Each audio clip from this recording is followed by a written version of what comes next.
সূরা আল আরাফের 179 নম্বর আয়াতে আল্লাহ সুবহানাহু ওয়া তাআলা খুব সুন্দর করে বলছে, তোমাদের দুটো চোখ দিয়েছি তোমরা দেখো না, দুটো হাত দিয়েছি কাজ করো না, একটা মস্তিষ্ক দিয়েছি চিন্তা করো না।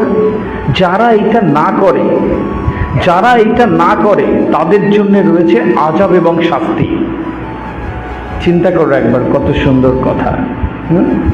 দুটো চোখ দেওয়া হয়েছে, দুটো হাত দেওয়া হয়েছে, একটা সুস্থ শরীর দিয়েছে, একটা মস্তিষ্ক দেওয়া হয়েছে।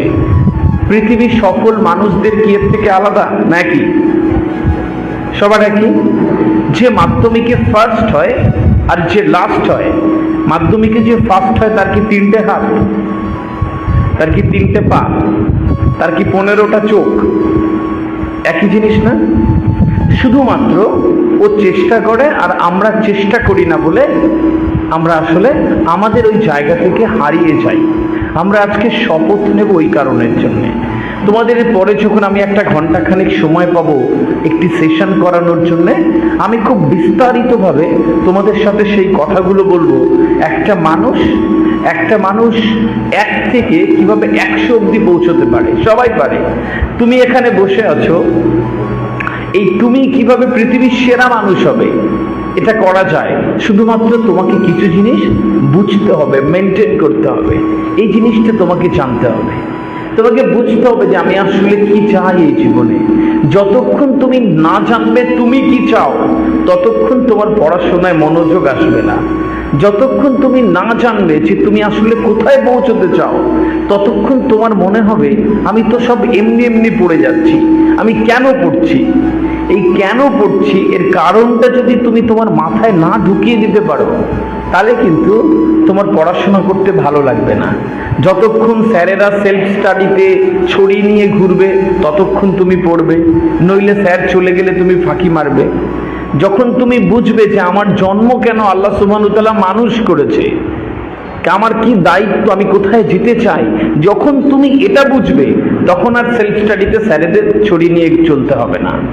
যখন তুমি বুঝবে আমি আমার আব্বাকে ভালো রাখবো, আমি আমার মাকে ভালো রাখবো, তখন আর তোমাকে ফজরের নামাজি ডেকে দিতে হবে না।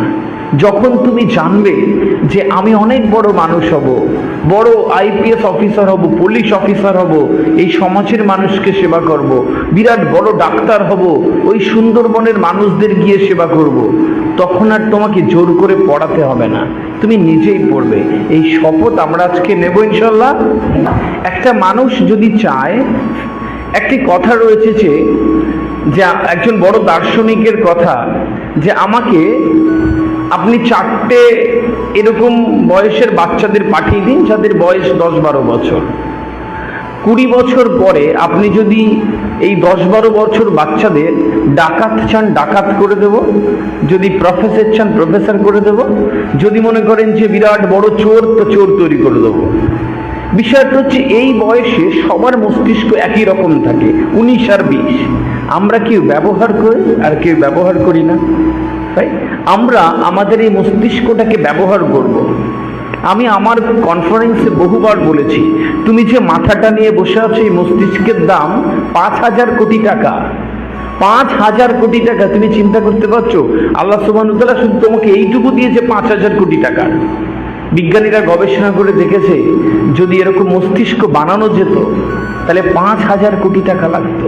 কেন ইমাজিন? তাহলে তুমি এরকম একটি মানুষ যার কাছে এত দামি একটা জিনিস রয়েছে, অথচ এটা ব্যবহার করি না। আমাদের শরীরে 650টা মাংসপেশি রয়েছে। এই 650টা মাংসপেশি তুমি যেরকম চিন্তা করবে ওরকম দিকে তোমায় নিয়ে যাবে। তুমি যদি ভাবো যে সবচেয়ে সেরা মানুষ হব, তাহলে তুমি যেরকম চিন্তা করবে তুমি সেরকম ফল পাবে। তুমি যেরকম ভাববে তুমি সেরকম মানুষ হয়ে উঠবে।